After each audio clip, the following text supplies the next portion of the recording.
So, you're starting your own law practice. That's fantastic. You've already done the hard part. You've mastered the law. But there's another challenge, and frankly, it's just as crucial for your survival.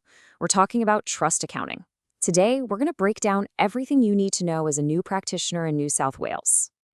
And this is really the core question, isn't it? Your legal skills are top-notch, no doubt. But running a practice means you're also running a business. And the most critical, high-stakes part of that business is how you handle other people's money. This isn't just about balancing a checkbook. It's about your ethics, your compliance, and honestly, your entire professional future.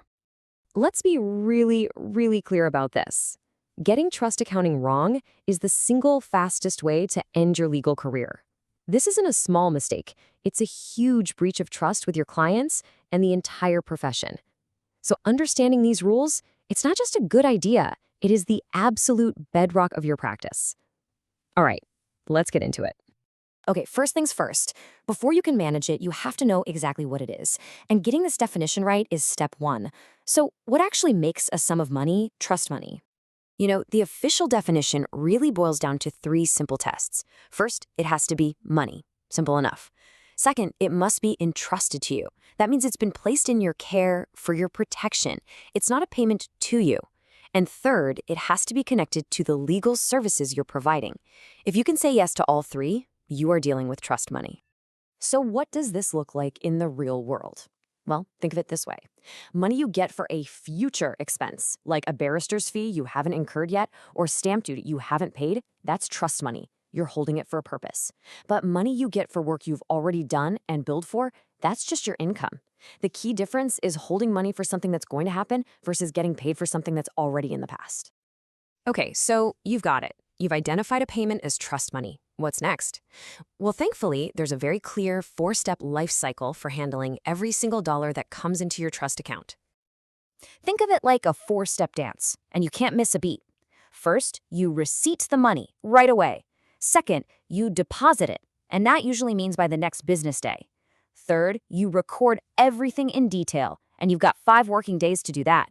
And finally, and this is the big one, you only disburse funds when you have explicit written authority. You nail these 4 steps every single time, and you're building a solid foundation. And that rule about getting direction, it's an absolute. This is where people get into serious trouble. Imagine this scenario. A separating couple sells their house. You're holding $100,000 in trust for both of them. The husband calls you and says, "Hey, can you release a third of that for me? I need a deposit for a new place." Sounds reasonable, right? Wrong. You cannot release 1 single cent without the wife's co-authorization, because that money is held for both of them. That rule is there to protect everyone, including you. So we've got the core process down. Now let's talk about the guardrails. These are the non-negotiable rules and the big red flags that are designed to keep you, your clients, and your entire practice safe. 7 years. Just burn that number into your brain. That's the minimum amount of time you have to keep all your trust records after a case is completely finished. It's not a suggestion, it's a hard and fast rule. These records are your only proof that you did everything by the book, so make sure your backup systems are solid. These are what I call the 4 cardinal sins of trust accounting. You just don't do them. Ever. Mixing funds is a massive breach. Writing a check to cash? No way. That destroys the audit trail. Allowing an account to be overdrawn means you've accidentally used one client's money for another, which is a huge violation. And we've already covered it, but never ever disperse without authority. These aren't guidelines. They are bright red lines you cannot cross. Okay, here's a real-world nightmare scenario. You follow the rules, you dispersed funds based on a client's check, and then you get that dreaded call from the bank. The check was dishonored. All of a sudden, a client's ledger is in the negative, which we just said is a major breach. It's a high-stress moment, for sure, but there is a very clear protocol you need to follow. Here is your emergency action plan. Step 1, rectify. You have to immediately transfer money from your firm's own account to cover that shortfall. You can't let that deficit sit there. Step 2, report. You have to tell the Law Society's Trust Accounts Department in writing what happened and what you did to fix it. And step 3, only then do you start the process to recover those funds from your client. Following these steps shows you're handling the mistake responsibly. So let's bring this all home. It's really easy to look at all these rules and see them as a pain, a burden, but that's the wrong way to look at it. You have to see this as the actual foundation you're building your entire career on.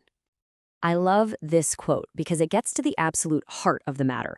This isn't just about accounting. It's about your ethical duty as a lawyer. You are a custodian. When you take trust money, you're accepting this profound responsibility for its care and protection. Every single rule we've talked about flows directly from that powerful idea. So, here is your final checklist, your key takeaways. Number 1, nail the definition of trust money every single time.